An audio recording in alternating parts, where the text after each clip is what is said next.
सर्वे के मामले को टालने का निर्णय इंटरनल रूप से हो चुका है, बस घोषणा ही बाकी है। चिराग पासवान और तेजस्वी यादव के सुर मिले मिले से हैं। दोनों लोग युवा हैं और बिहार के विकास के लिए अगर दोनों लोग एक साथ आए तो बिहार के विकास की रफ्तार जो है वो और तेजी से बढ़ेगी। कैसे काम करेंगे?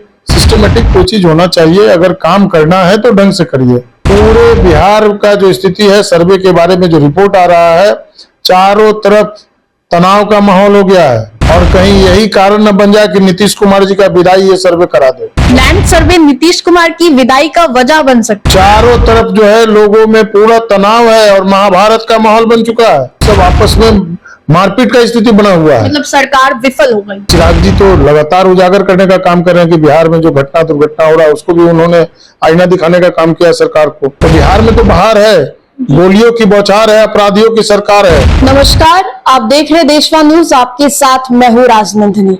बिहार में लैंड सर्वे का काम बिहार सरकार के द्वारा किया जा रहा है। ऐसे में हम आपको बता दें कि जगह जगह पर कई दिक्कतें भी देखने को मिल रही है। एक और जहां बिहार सरकार ने ये बड़ा कदम उठाया था क्योंकि जमीन को लेकर कई विवादें उत्पन्न हो रही थी, वहीं दूसरी ओर अब कई दिक्कतें भी सामने आ रही है। वहीं पर कई लोगों के काम काफी आसानी से हो जा रहे हैं। विपक्ष की ओर से लगातार ये बयान आ रहा है कि बिहार में लैंड सर्वे सफल नहीं हो पाएगा। ऐसे में बातचीत करने के लिए हमारे साथ आरजेडी की ओर से मुकेश रोशन जी। मुकेश रोशन जी, ये बताइए लैंड सर्वे को लेकर आप के पास क्या कुछ अपडेट है? क्या लग रहा है जिस तरीके से अभी लैंड सर्वे बिहार में चल रहा है? देखिए, कल ही हम अपने क्षेत्र में गए, जो समस्या हम देख रहे हैं कि लगातार आम लोगों को जो परेशानी हो रहा है, वहां पदाधिकारी जो है वो उनका कमाई बढ़ गया है। जिस तरीके से दूसरे राज्यों से घर की तरफ भाग रहे हैं लोग कि सर्वे करा लो, नहीं तो पता नहीं क्या हो जाएगा, नहीं होगा तो सर्वे समय पे। लेकिन जो वापो का जो स्थिति है, पूरे तनाव में लोग हैं।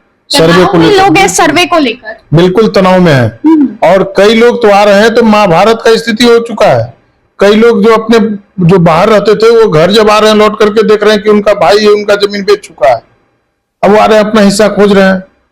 फिर जिस तरीके से सिस्टमेटिक काम होना चाहिए वो हो नहीं रहा है। जिस तरीके से हम सर्वे जहां पे चल रहा है उस सेंटर पे हम गए तो वहां देखे कि भाई ना तो बैठने का व्यवस्था सही से है अमीन को, ना वहां जो कानूनगो है उनकी व्यवस्था है बैठने की। लोग लैपटॉप ले लेकर के गोद में लेकर के बैठे हुए हैं, कैसे काम करेंगे?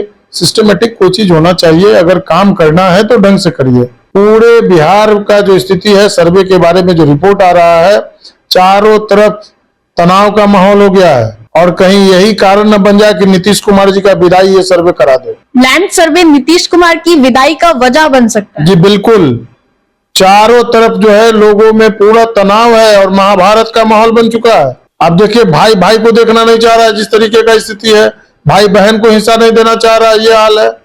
आप देखिए ना कि किसी भी सेंटर पे जाके देखिए कि कितना भीड़ भाड़ लगा हुआ है।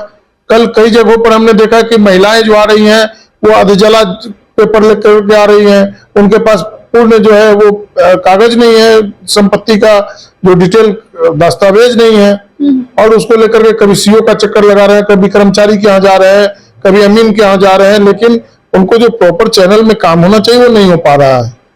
रोशन जी, ये बताइए कि अभी सूत्रों के मुताबिक हमें पता चल रहा है कि लैंड सर्वे पर रोक लगा दिया जा सकता है कुछ दिनों के लिए, क्योंकि अभी जो माहौल बना हुआ है उसको लेकर सरकार ये फैसला ले सकती है कि अभी तो टाल ही देना चाहिए। जिस तरीके से माहौल गरमाया हुआ है और दूसरे प्रदेशों से लोग आकर करके यहाँ देख रहे हैं कि सब आपस में मारपीट का स्थिति बना हुआ है। मतलब सरकार विफल हो गई। बिल्कुल, सरकार बैकफुट पर है। इसमें डबल इंजन की सरकार जो है वो बैकफुट पर चली गई है। सर्वे के मामले को टालने का निर्णय इंटरनल रूप से हो चुका है, बस घोषणा ही बाकी है। अब ये बताइए, अभी जिस तरीके से बीजेपी नेता की हत्या कर दी गई, इसको लेकर अभी तेजस्वी यादव भी क्राइम को लेकर लगातार बुलेटिन जारी करते हैं, लेकिन वहीं और दिलचस्प ये है कि चिराग पासवान भी अब जिस तरीके से बिहार में आपराधिक घटनाएं हो रही है इसको लेकर आ रहे हैं। कहीं ना कहीं देखने को मिल रहा है कि चिराग पासवान और तेजस्वी यादव के सुर मिले मिले से हैं। हम तो पहले ही से कह रहे हैं कि दोनों लोग युवा हैं और बिहार के विकास के लिए अगर दोनों लोग एक साथ आए तो बिहार के विकास की रफ्तार जो है वो और तेजी से बढ़ेगी। तो कहीं ना कहीं तेजस्वी जी का जो सोच है, तेजस्वी जी का जो विजन है, उससे मैच कर रहे हैं चिराग जी, और चिराग जी तो लगातार उजागर करने का काम कर रहे हैं कि बिहार में जो दुर्घटना हो रहा है उसको भी उन्होंने आईना दिखाने का काम किया सरकार को। तेजस्वी यादव खुद क्राइम बुलेटिन जारी कर रहे हैं। अब इन्होंने नीतीश कुमार को घेरा है, कह रहे हैं कि सत्ता में संरक्षित लोग रहकर ही ये सब काम कर रहे हैं। अब बताइए ना, कल तो बीजेपी के एक नेता का हत्या हो गया पटना में, वो भी सुबह 5 बजे। तो विजय सिन्हा जी बिहार के बाहर हैं क्या? उनको नहीं दिखाई दे रहा है? सम्राट चौधरी जी कहाँ हैं?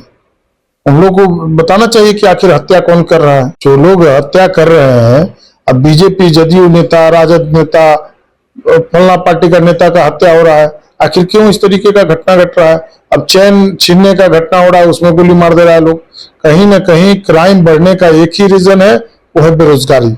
बेरोजगारी के कारण जो है वो लोग, युवा जो है वो भटक रहे हैं और क्राइम की तरफ मूव कर रहे हैं। तो कहीं ना कहीं अगर रोजगार मिलेगा तो ये गलत चीज नहीं होगा। हमको लगता है कि जिस तरीके से बिहार के लोग पलायन कर रहे हैं, दूसरे राज्य में जाकर के वहां जॉब कर रहे हैं, तो यहाँ पर अगर रोजी रोजगार अगर होता तो यहाँ पे लोग काम करते।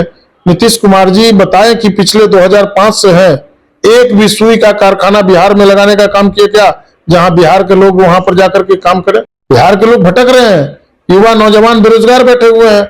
उसी का नतीजा है कि क्राइम बढ़ रहा है, और क्राइम बढ़ रहा है तो आखिर ये डबल इंजन की सरकार है, कार्रवाई क्यों नहीं हो रही है? बिहार का हर एक आदमी जानना चाहता है कि सुशासन बाबू जो कहते हैं कि बिहार में बहार है, तो बिहार में तो बहार है, गोलियों की बौछार है, अपराधियों की सरकार है, हर दिन हो रहा हत्या, लूट और बलात्कार है, फिर भी कहते हैं कि बिहार में बहार है, नीतीश कुमार है। आखिर कौन जवाब देगा? जो कुर्सी कुमार जी बैठे हुए हैं उनको जवाब देना चाहिए। एक आखिरी बस सवाल होगा, क्योंकि बीते दिन हमने बातें की राजस्व एवं भूमि सुधार के मंत्री दिलीप जायसवाल जी से, तो हमने सवाल किया कि जिस तरीके से बंसावली में जो बहन बेटियों के नाम के शामिल करने की बात है, तो इस पर विपक्ष वालों की ओर से भी बयान आ रहे थे, तो उन्होंने साफ तौर पे कहा कि विपक्ष को टेंशन लेने की कोई जरूरत नहीं है, ये हमने शुरू किया है, विपक्ष इस पर बयानबाजी ना करे तो बेहतर है। दिलीप जायसवाल जी को क्या काम करना नहीं करना है वो तो समय ही बताएगा। पूरा बंसावली में लूट खसोट मचा हुआ है। बंसावली बनाने के नाम पर 2-2 हजार 3-3 हजार रुपया वसूली किया जा रहा है सरकारी पदाधिकारियों के द्वारा। पूरा लोगों का सर्वे के नाम पर लूट मचा हुआ है। थोड़ा हम लूट ले, थोड़ा आप लूट ले, यही चल रहा है। कभी सीओ, कभी कर्मचारी, कभी अमीन के यहाँ दौड़ लगा रहे हैं लोग, और ऑफिस का चक्कर चल रहा है, खेल वसूली का बस चल रहा है। दिलीप जायसवाल जी जा करके देखे तो एक दिन चेहरा बदल करके जाके देखे ब्लॉक में क्या स्थिति है, कितना उगाही चल रहा है सर्वे के नाम पर। बहुत बहुत शुक्रिया बातचीत के लिए। तो आपने सुना लैंड सर्वे को लेकर जिस तरीके से अभी बिहार में कुछ दिनों से जो माहौल बना हुआ है, उसको लेकर सूत्रों के मुताबिक ये पता भी चल रहा है कि लैंड सर्वे को लेकर कुछ दिनों के लिए रोक लगाई जा सकती है। फिलहाल इस अपडेट्स में इतना ही, हम दोबारा जुड़ेंगे। अभी के लिए हमें दे इजाजत, बने रहे हमारे साथ और देखते रहे देशवान न्यूज़। धन्यवाद।